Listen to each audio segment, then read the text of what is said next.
This is way better than we thought. The Blueshirts have had a busy offseason thus far, bringing in established players, but have also brought in some young and exciting talent. Will the staff be able to develop them? I break it down here in just a moment. Welcome back to Rangers Digest. I am your host, Bret Botfeld, and it is great to be back with you guys on this beautiful Sunday morning, the 6th of July. I hope you all have had a glorious 4th of July weekend, and happy to be back for another sizzling edition of Rangers Digest. And before I break down some of these younger players that the Blueshirts have brought in, a quick reminder that about 77% of you that currently watch these videos are unsubscribed. So what are you guys doing?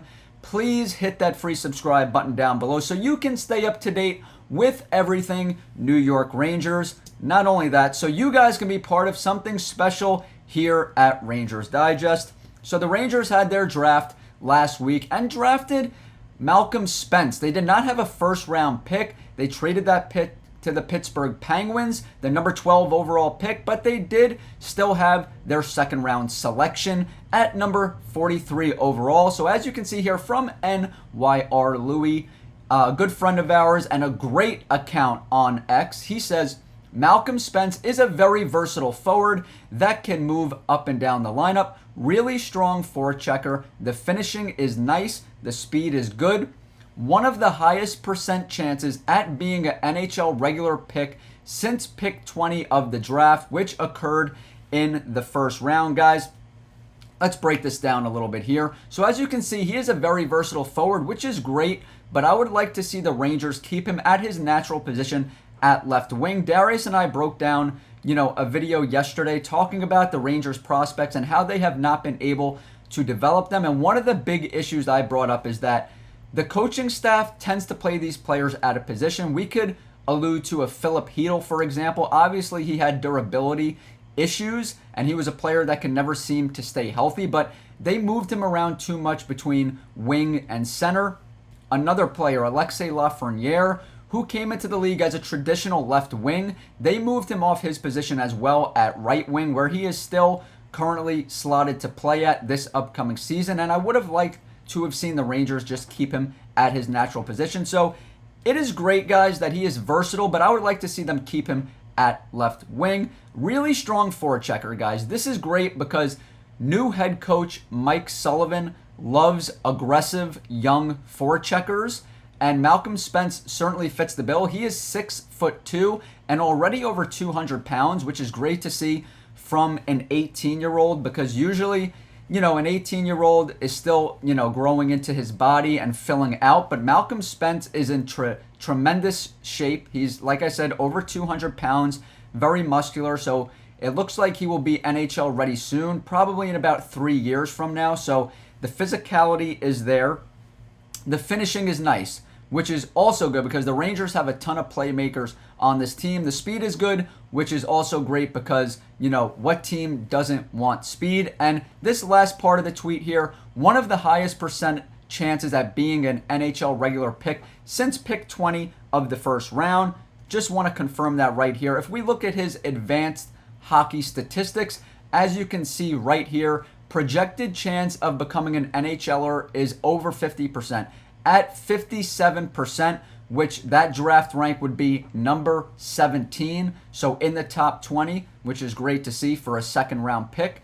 And his chance of becoming a star is at 18%, which his draft rank is at number 12 in that category. Also nice to see from a number 43 overall pick. Guys, Malcolm Spence is a very interesting pick as well because for the Erie Otters, he was teammates with new Ranger Carey Terrence, who they acquired in the Chris Kreider trade from the Anaheim Ducks.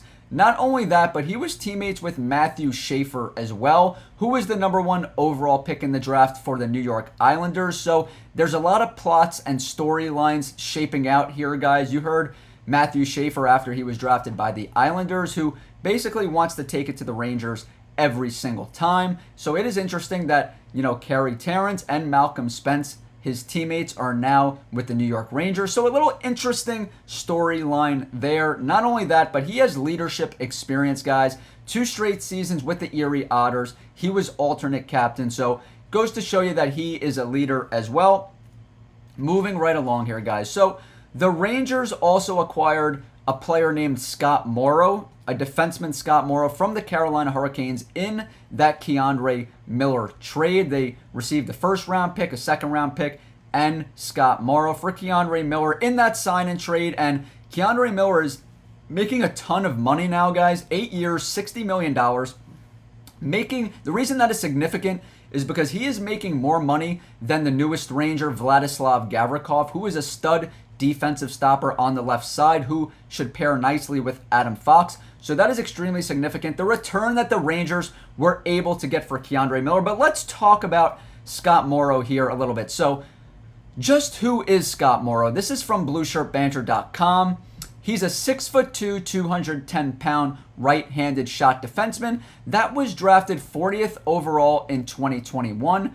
A Connecticut native, Morrow came up through the USHL before spending 3 years at the University of Massachusetts, where he consistently put up over 30 points a season.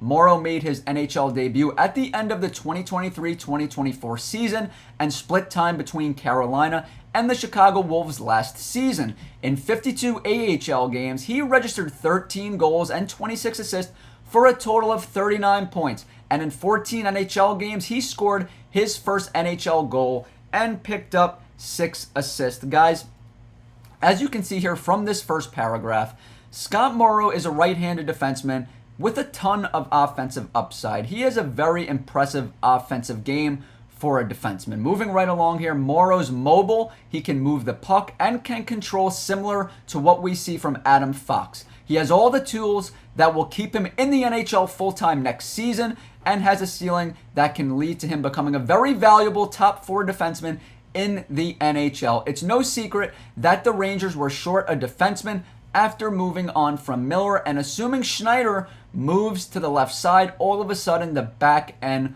looks very solid, guys. Indeed, I just brought up the fact that Scott Morrow is known for his offensive upside. As you guys saw there, first 2 seasons at the University of Massachusetts, his freshman and sophomore year, consecutive 30-plus point seasons. But his defense has certainly improved here, especially his junior year at the University of Massachusetts. I have something here. Oh, excuse me, guys. Got to get back to here. I have an article here from Scott Wheeler of The Athletic. Here is what he had to say about Scott Morrow his junior year. Scott Morrow was one of the most productive freshman defensemen in college hockey. He led the Minutemen in scoring as a sophomore and then had a third straight 30-point season as a junior last year before turning pro.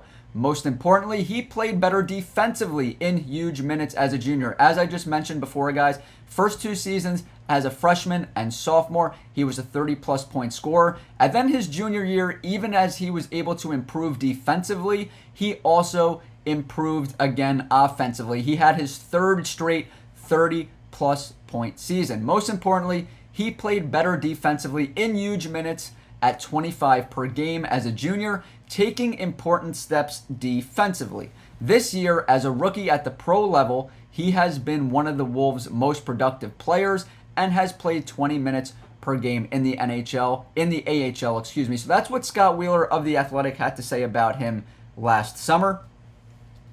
This is a guy in Scott Morrow that made his NHL debut during the 2023-2024 season. He only played 2 games for Carolina, but he played in some more games during the 2024-2025 season. He played in 14 games, tallying 6 points. But not only that, guys, he also played in the playoffs in the Eastern Conference Finals against the Florida Panthers. So Coach definitely had faith in Scott Morrow to put him into that high leverage situation in the Eastern Conference Finals. And it is great to have Scott Morrow in that K'Andre Miller trade as well, because all reports indicate, especially from Larry Brooks from the New York Post, that Braden Schneider will be moved to the left side here, folks. So having Scott Morrow as another depth piece to put on that right side, with Schneider making the move to the left side, probably on the second pair, is great. So it is really nice to have Scott Morrow here, especially in that Miller trade. But But I want to hear what you guys think about this. Do you guys like Malcolm Spence and Scott Morrow? Not only that, do you think the Rangers will be able to develop these players? They don't have a great track record in developing young players, as Darius and I spoke about yesterday, but do you guys believe that they can turn that around? So put your thoughts down below in the comment section. What do you think about Malcolm Spence and Scott Morrow? I am a fan of both the Spence pick and the Morrow trade. I believe that these two players will produce at the NHL level for the Rangers, and I'm curious to hear what you guys think. Don't forget to give us a follow on X at Rangers Digest YouTube. That is at Rangers YT on X. The conversation will continue over there. We are very active on X, and we have all socials coming very shortly, which is exciting. And one last reminder that if you haven't hit that free subscribe button, please hit that free subscribe button down below so you can stay up to date with everything New York Rangers.